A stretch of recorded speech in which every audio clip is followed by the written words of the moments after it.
My name is Charles Hanley. I own 3 companies, employ over 10,000 people, but I only have one son. And for the longest time, I believed he would never lead anyone, anywhere. Not because he didn't want to, but because his body wouldn't let him. You see, Jacob was born with a condition that makes every movement a battle, every step a question mark. And so I became his shadow. Always beside him. Always holding his hand. Always afraid of what might happen if I let go. Until one quiet evening, someone else did. She wasn't a therapist. She wasn't a teacher. She wasn't hired to help. She was just a waitress in a faded apron, with an old dancer's posture, and a kind of courage I'd never seen. She didn't try to fix him. She just followed him. And in that one small moment, my son led a step. And the world stepped back, just enough, for him to move forward. If you believe that some dances don't need to follow the beat, only the heart. Because today, I want to tell you about the first dance my son ever led. It was a warm Saturday evening in Charleston, one of those early spring nights when the breeze still carries a whisper of winter, but the streets are already alive with music and movement. The kind of evening that makes couples slow dance beneath cafe lights and strangers smile at each other without needing a reason. I had taken Jacob out for dinner. That may sound simple to most people. A father taking his son to dinner. But for me, and for Jacob, outings like this were rare and carefully measured. Jacob is 8 years old. He has dystonia, a condition that twists his muscles and interrupts his balance without warning. Sometimes he can walk on his own. Sometimes he can't. Sometimes he surprises me. Other times, he scares me. We had chosen a restaurant called Salt and Laurel, a cozy place tucked between an antique bookstore and a flower shop. They did live jazz sets on weekends. It had a small dance floor between the booths and the bar, just big enough for a few couples to sway side to side while sipping wine. It was busy that night. Voices floated like perfume, glasses clinked, forks scraped across plates. The band was halfway through a smoky rendition of At Last, and a few middle-aged couples were already on the floor, lost in their own slow, swaying rhythm. I asked for a corner table, out of the way, near the window, where we could sit with our backs against the world. Jacob sat across from me, fidgeting slightly in his seat.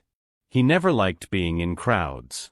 Not because he feared people, but because people often didn't know how to look at him. Or worse, didn't know how not to look. The awkward glances. The polite pity. The overcompensated smiles. I'd gotten used to it. But I never wanted him to have to. He was dressed in his favorite button-down shirt, the one with the tiny airplanes, and his brown orthopedic shoes that velcroed instead of laced. His hair had grown a little long again. I made a mental note to schedule a trim. He stared out at the couples dancing, his expression unreadable. "Do you want to eat inside or out on the patio?" I asked, already knowing the answer. "In here," he said softly, without looking away from the dancers. I nodded. The waiter brought water and a kids' menu with crayons. Jacob didn't touch them. Instead, he just watched. There was something about the music, or maybe the movement, that held him still, not stiff but curious. A kind of quiet interest that I hadn't seen in him for some time. Maybe ever. I followed his gaze and saw the dancers again. Most of them moved with that effortless closeness that only comes from years together. Slight weight shifts, eye contact, one hand guiding the other gently but firmly. None of it rehearsed. All of it familiar. I turned back to Jacob. "You okay, bud?" I asked. He nodded again. "Why are they moving like that?" "They're dancing," I said. "I know," he said. "But how do they know what to do?" I paused. It was a fair question. I thought for a moment. They don't always know. Sometimes one person leads, and the other just follows. He looked down at his lap. His fingers twisted together, another one of his coping habits. Then he said, barely above a whisper, "Could I do that?" The question hit me like a stone dropped in still water. It wasn't the first time he'd asked about doing things other kids did. But this time felt different. There was something in his tone, not just longing, but possibility. Hope, maybe. Or a challenge. And it scared me. I smiled tightly. Maybe someday. With some practice. It was my default answer. Safe. Gentle. Non-committal. The truth? I didn't know. And the not knowing terrified me. As the music swelled, another couple took to the floor. I noticed Jacob's gaze shift slightly, toward someone moving between the tables. A waitress, maybe in her late 20s, with tied-back dark blonde hair, a long black apron, and the kind of stride that told me she used to move differently once. Maybe on a stage. Maybe somewhere far from here. She carried herself with grace, even as she balanced a tray of glasses. And in that moment, Jacob noticed her shoes. He leaned forward slightly. Those are dancing shoes. I looked. He was right. I raised an eyebrow. How do you know? They're soft. And bendy. Not like Mom's work shoes. That's when I felt it, something shifting in him. A question forming. A current stirring beneath the surface. I reached for my glass, trying to ground myself. I had spent years trying to keep Jacob safe. Avoiding places like this, situations like this. I always worried what might happen if he stood up, if he fell, if someone stared too long or said the wrong thing. I didn't realize I had also been keeping him still. And that night, he was beginning to move. She approached our table without a sound, moving like someone who understood the rhythm of a room the way others understand language. Graceful, fluid, not just efficient, but intentional. The tray in her hands held 2 glasses of water and a small plate of lemon wedges. Her name tag read Clara. Her hair was tied neatly at the back of her head, but a few strands had escaped, catching the warm glow of the restaurant's hanging lights. She wasn't smiling the way some servers do, forced and mechanical. Her face was calm, composed. Not distracted, not overly friendly. Just present. And that presence seemed to draw Jacob's attention like a magnet. He didn't look at her tray or her name tag. He looked at her shoes. They were soft leather, split sole, worn at the toes. The kind of shoes not meant for walking tables, but for moving in ways that required more than just steps. For turning, bending, lifting, floating. Jacob stared. Clara set the tray down and began placing the glasses on the table. She noticed him watching her. Instead of brushing it off or smiling awkwardly, she knelt, lowering herself to his eye level, tray balanced on one hand, the other resting gently on her knee. "You've got a good eye," she said softly. "Not many people notice shoes like these." Jacob's voice, when it came, was just above a whisper. "Do you still dance?" I looked at him, stunned. He had never asked a stranger a question like that before. Not without prompting. And never about dancing. Clara paused, her expression softening. She tilted her head as if weighing the question not just for its words, but for its intent. Then, without hesitation, she said, "Only when someone dares to lead." I don't know how to describe what happened in Jacob's face right then. It wasn't a smile, not yet. But it was something. A flicker of recognition. A connection sparking. As if the words she'd chosen had slid into a place inside him that had been waiting for them, quietly for years. She didn't elaborate. Didn't ask him anything in return. She simply nodded at him, like 2 people who'd exchanged a secret, and stood up. As she turned to leave, Jacob whispered again, this time just for me. "She's not afraid." I swallowed. "No," I said. "She isn't." We watched her weave back through the tables. Her posture told a story, one I didn't know but could guess at. There was a strength in the way she carried herself, but also a carefulness. The kind of movement people have after an injury, when they've rebuilt their balance one motion at a time. Dancer.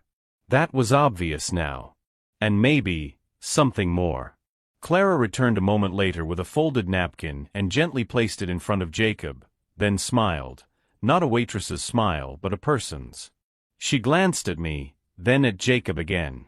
"You two enjoy your night," she said. Then walked away. I leaned in. "What made you ask her that?" Jacob shrugged.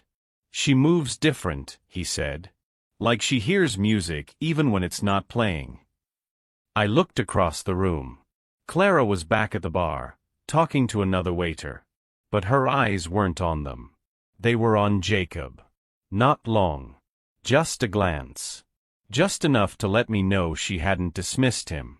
That she'd heard something in his question. And maybe answered something I didn't even know he'd been asking. I sat back in my chair, quiet. For years, we had done everything by the book. Therapists, mobility specialists, special education consultants. We had measured every step Jacob took, charted his progress, praised the smallest victories. But this wasn't in any of the manuals. This was something else. He had seen someone who moved the way he wanted to. Someone who once danced and maybe still did. And he'd asked.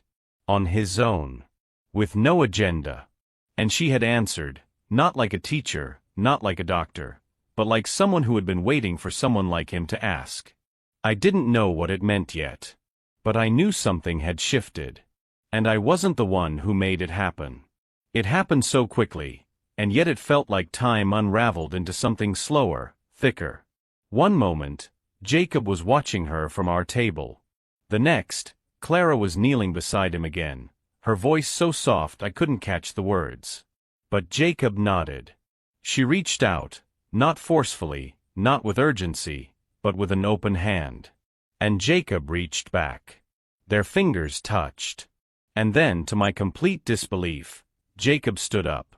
He did it cautiously, his knees wobbling slightly, arms tight at his sides.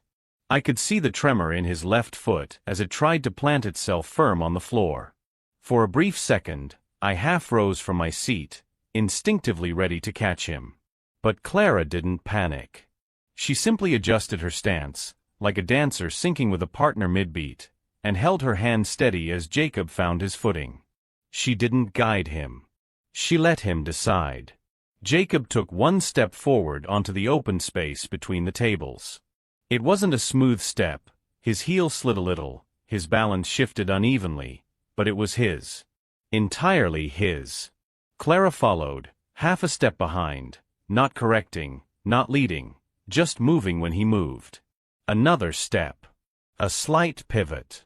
A faltering shuffle that nearly made my heart stop, but Clara remained calm, matching his rhythm without drawing attention to the misstep. It wasn't a dance in the traditional sense. But it was more honest than anything I'd ever seen on that floor. The restaurant grew quieter, not in a performative way, not out of obligation, but in that organic hush that falls over a space when something unexpected and strangely beautiful begins to unfold. Even the jazz band softened their volume, almost instinctively. Forks were suspended mid-air. Conversations paused mid-sentence. And there, in the middle of that softly lit restaurant, my 8-year-old son, who had spent most of his life afraid to stand without support, was leading a woman across the floor. His posture was unsure. His legs didn't move in time. His frame tilted every few seconds like a tree adjusting to the wind. But Clara never tried to fix it. She just followed. I remember scanning the room, faces tilted, brows slightly furrowed, not out of judgment but out of wonder. A few people exchanged glances, unsure whether to keep watching or respectfully turn away. No one laughed. No one interrupted. Because somehow, everyone could feel it. This was not about performance. This was something sacred. Jacob stopped after about 10 steps. He looked up at Clara, and for a moment, they both stood still. Then he gave the faintest of nods, like an unspoken thank you. Clara returned the gesture and led him gently, respectfully, back toward our table. I was already standing by then, unsure whether to kneel or reach for him or say something, anything. But Jacob walked those last few feet on his own. Unsteady, yes. Wobbly, absolutely. But with a pride I had never seen in his eyes. When he sat down, he didn't say anything. Neither did I. Because I couldn't. My throat had locked tight around every word I might have offered. And then, finally, he looked at me and whispered, "She didn't make me go. She let me." I nodded, barely holding it together. What do you say to that? How do you respond when your child does something you never believed was possible, without prompting, without a safety net, without you? I wanted to tell him I was proud. I wanted to say it was brave. But I knew deep down that none of those words would do it justice. So instead, I did the one thing I had never done in 8 years of being his father. I stood still. And I let him go. The drive home was quiet. Jacob stared out the window as the streetlights flickered past, casting pale gold across his face. His hands were folded in his lap, his shoulders relaxed. Not slouched, relaxed. There was a difference, and I noticed it. Everything in me wanted to ask him how he felt, what he was thinking, what that moment with Clara had meant. But I didn't. I didn't want to crowd it. I didn't want to fill the silence with adult questions before he'd had the chance to shape his own answers. He spoke first. It wasn't loud. It wasn't dramatic. Just a quiet sentence, floating out of the dark like a paper boat drifting onto shore. "Dad, you don't have to hold my hand every time anymore." I turned toward him, not sure if I'd heard him right. He was still watching the road, but there was a firmness in his voice now, small but sure. "I mean, I can still hold yours if you want," he added quickly, glancing up at me for just a second. "But I think I can hold someone else's too, if they let me." I felt something catch in my chest. Not pain exactly. More like the deep stretch of something that had been too still for too long. "I see," I said, trying to keep my voice steady. He nodded. "She didn't make me. She just waited." And I went. I gripped the steering wheel a little tighter. My throat burned, and I wasn't sure why that sentence hit harder than all the evaluations, therapies, or encouragements we'd thrown at him over the years. 6 years of physical therapy. 20 specialists. Dozens of mobility plans, assistive devices, structured routines, progress charts. And not one of them had ever led to that sentence. "You don't have to hold my hand anymore." Not as rejection, but as realization. As choice. He had led someone. Even if it was for 30 seconds, even if the steps were shaky and unsure. He had led. And in doing so, something shifted inside him. Back at home, I helped him out of the car, though he didn't really need me to. He walked to the porch on his own, one hand brushing the railing, not clinging to it, just acknowledging it was there. He waited at the top step, turned, and looked at me. "Can I write a thank you card?" he asked. "For the waitress?" "Yeah. Her name was Clara, right?" I smiled. "Yes. Clara." He nodded again. "I want to say thanks. For letting me go first." We went inside. He took off his shoes slowly, carefully. Then disappeared into his room without another word. I stood in the hallway for a long time. There are moments in parenthood when you feel utterly useless in the best possible way, when your child doesn't need you in the way they used to, because they've grown, because they've stepped, because something inside them has taken root and stretched toward the light. This was that moment. I sat down on the edge of the couch and stared at nothing. All the years I'd spent trying to protect Jacob, keeping him stable, keeping him close, had done their job mostly. He was safe. He was loved. But somewhere along the way, I had convinced myself that he'd always need guiding. That he'd never take the lead. And then came Clara. Not a therapist. Not a specialist. Not part of any formal plan. Just someone who saw him, not as a diagnosis, not as a liability, but as a child capable of choosing. And for reasons I still don't fully understand, she had trusted him enough to follow his lead.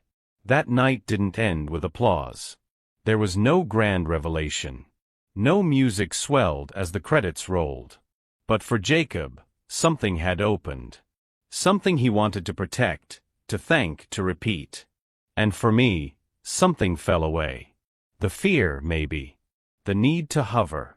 To control. I thought I was teaching him to walk strong. But he was teaching me to let go. I went back the next day.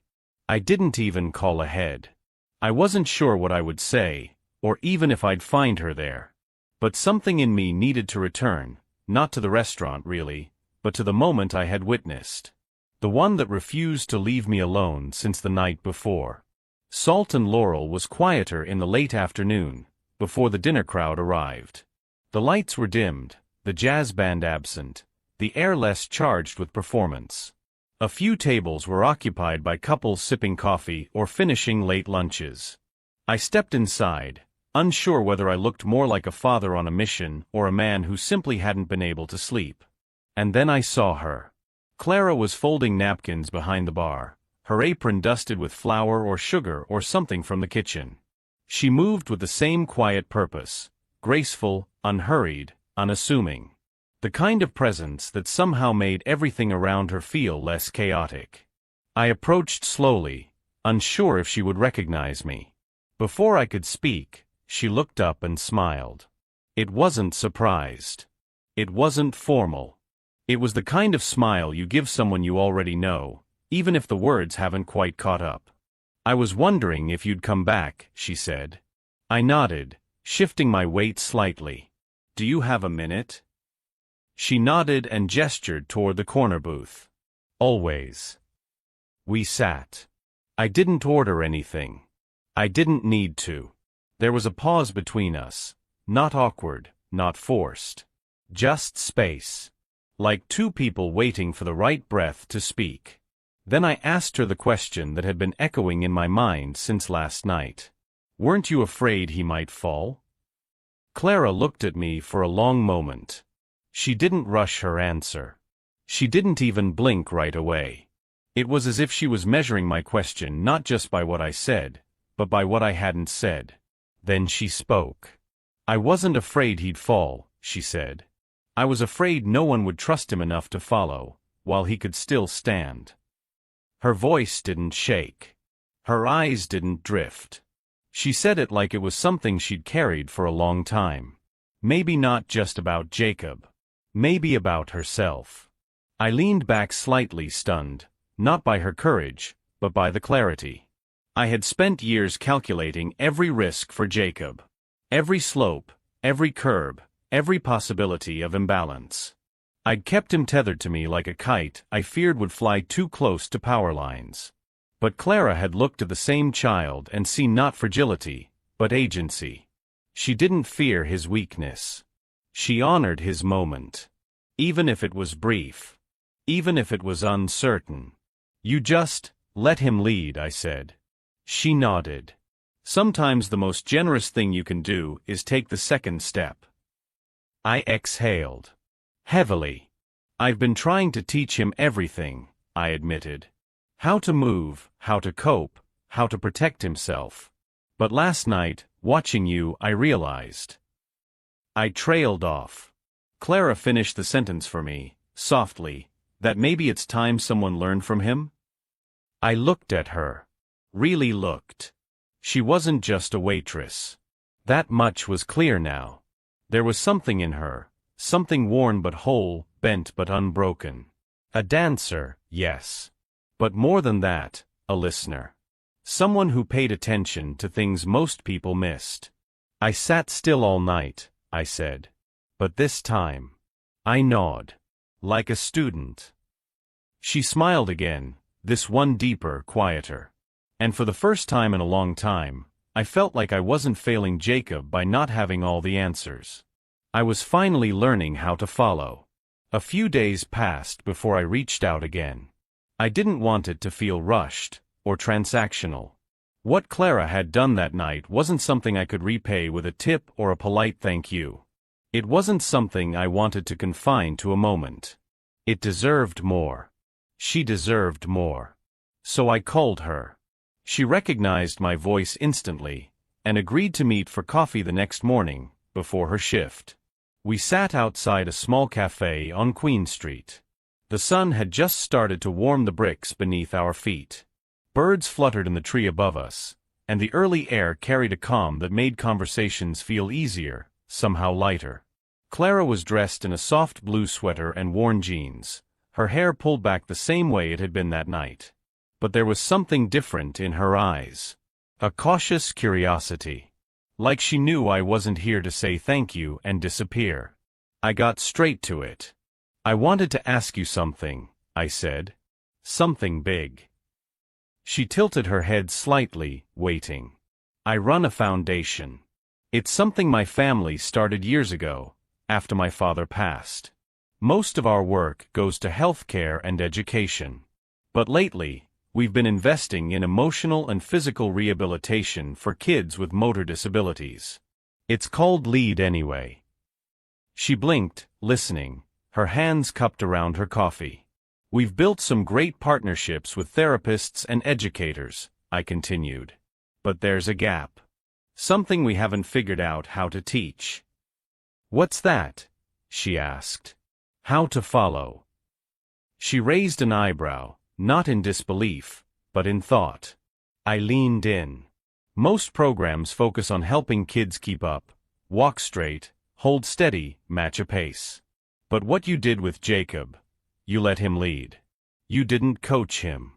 You didn't correct him. You trusted his rhythm. That's not something I've seen in any manual. And I think it's something we need." She sat back in her chair, considering.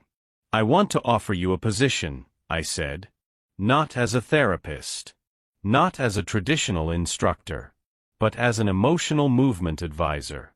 You'd help us build a program around presence, patience, intuitive trust. Around following."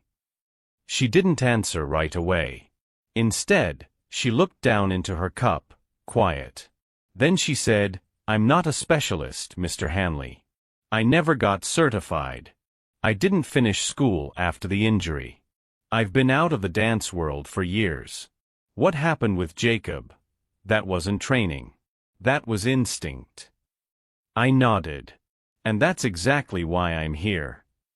She looked up, eyes narrowing in curiosity. "You're the first person who didn't try to lead my son, but let him lead. I don't need a degree for that. I need someone who knows how to step back." She smiled, but it wasn't immediate. It was the kind of smile that builds from the inside, tentative, searching, sincere. "You think there's room for that?" she asked softly. "For just stepping back?" "I think there has to be," I said. "Otherwise, we're just teaching kids to chase the world, instead of letting the world move with them." We sat for a long moment. The street hummed around us. Somewhere, a violin played from a balcony 2 blocks away. Finally, she exhaled, like she'd been holding the answer inside all along. "I don't know what I'm doing," she said. "But I'm willing to learn." I nodded. "Then we'll learn together." That morning, I didn't feel like a father giving an opportunity. I felt like a man receiving one. The spring festival wasn't grand. There were no banners strung across downtown, no television crews, no shiny programs printed in full color. It was simple, held in the community center gymnasium, where the air still faintly smelled of varnish and old trophies. Folding chairs lined the walls, and a makeshift stage had been set up at the far end, decorated with paper flowers made by the kids themselves. But for Jacob, it might as well have been Madison Square Garden. He'd been invited to participate in the opening of the festival, a brief presentation by children with motor challenges, each encouraged to move however they wanted. No scripts. No choreography. Just the freedom to step onto a stage and be. The idea had come from Clara. She believed movement should be an offering, not a performance. And that no child should feel like they needed to measure up to belong in the light. When Jacob's name was announced, there was no fanfare. No music began to play. No spotlight turned. Just silence. And then, he stepped forward. I watched from the side, my heart hammering in a way I hadn't felt since he took his first steps at age 4. But this was different. That had been in a clinic, surrounded by charts and cheerleaders. This was a room full of strangers. Peers. Teachers. Other parents. A crowd. He was dressed simply, khakis, a navy shirt, and soft shoes. His hands were loose at his sides, his back upright, his jaw slightly clenched in focus. And he walked. One step. Then another. Each one measured, but not hesitant. He didn't try to walk correctly. He didn't pretend to be fluid. He walked his way, slightly tilted, with the occasional pause for balance. But he did not stop. And I didn't move. I stayed seated in the 3rd row, just like we had agreed. No hovering. No coaching. No holding my breath loud enough for him to hear. Clara stood by the edge of the stage. She didn't call to him. Didn't raise her hands. She didn't even move until he had reached the middle and stopped. Then slowly she took one step forward, off stage, just barely into view. And mirrored him. Not mimicry. Not instruction. Just presence. She mirrored his stillness. And then, when Jacob shifted his weight and turned slightly, Clara shifted hers. The entire room was quiet. Not a reverent silence, but something deeper. A held breath. An acknowledgement that what was unfolding in front of us wasn't about talent or spectacle. It was about courage. About permission. Jacob took one final step forward. Then another, slightly crooked. And then he stood still. The room didn't erupt in applause. No one rushed forward. No one made it into something it wasn't. They just watched. And in that stillness, I saw the most extraordinary thing. My son, alone on a stage, standing in front of dozens of people, and not needing anyone to catch him. He didn't need Clara to steady him. He didn't need me to guide him. He was there, entirely as himself. And when it was over, when he turned to exit the stage, Clara stepped back into the shadows, letting him lead the way again, just like before. I stood as he came down the steps. He caught my eyes across the room.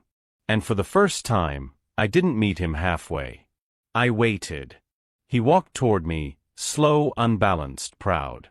And I followed. Not because he needed me to, but because I was finally learning what it meant to walk behind my son, and trust where he was going. We live in a world that glorifies leadership. From the time we're children, we're taught to step up, speak out, take charge. We celebrate the loudest voices in the room, the fastest runners, the first to raise their hands. We build entire systems around the idea that progress comes from those who move forward with purpose, and that the rest of us are meant to follow. But what happens when the one stepping forward doesn't look the part? What happens when the person leading isn't strong, or confident, or even steady? That's the question I never asked myself until the day my son took Clara's hand. Jacob was never going to be the fastest kid in gym class. He wasn't going to dominate the playground or lead the school assembly. He was the quiet one.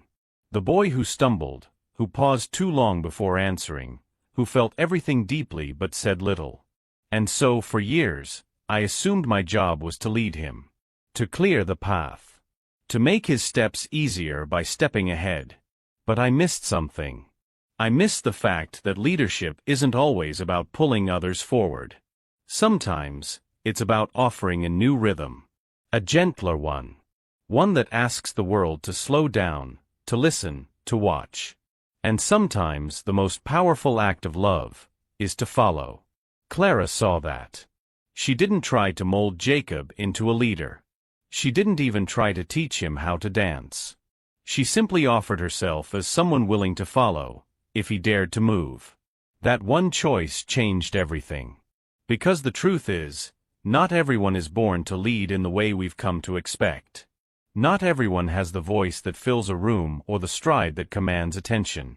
But everyone, no matter their limitations, carries the capacity to guide us, if we're willing to let them.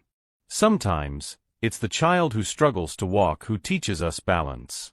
Sometimes, it's the one who stutters who teaches us to listen. Sometimes, it's the one who's never been invited to lead, who shows us the value of following. And it isn't weakness. It isn't surrender. It's the kind of humility that reshapes everything we thought we knew about control, strength, and dignity.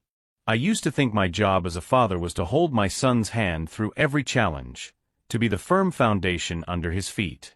But that night in the restaurant, I saw him step onto the floor, shaky, unsure, and I saw a woman follow him without fear. Not because he was strong. Not because he knew where he was going.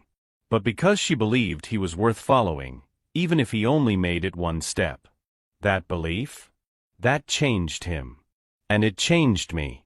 Because when someone steps behind you, not to push, not to direct, but to trust, you stand taller. You find rhythm you didn't know you had. You become more than you believed you could be. Jacob showed me that. Clara reminded me of that. And now, I carry that lesson into every boardroom, every conversation, every decision I make. Sometimes the kindest, bravest thing we can do is to stop trying to lead. And instead, let ourselves be led by someone who's never had the chance to guide anyone before. That's not weakness. That's faith. There are moments that pass through our lives like whispers, fleeting, quiet, easy to miss. But then there are moments that settle deep inside us, moments that don't just happen, but shift something. This was one of those moments. It wasn't loud. There was no applause, no headline, no spotlight. Just a boy, once unsure of his steps, taking one forward. And a woman who didn't try to correct him, who didn't even try to help, but chose instead to follow. Most people teach by leading. They show the way, clear the path, walk ahead with certainty. But what Clara did was different. She didn't teach Jacob to dance. She didn't try to change him or fix him or make him fit some idea of grace. She trusted him.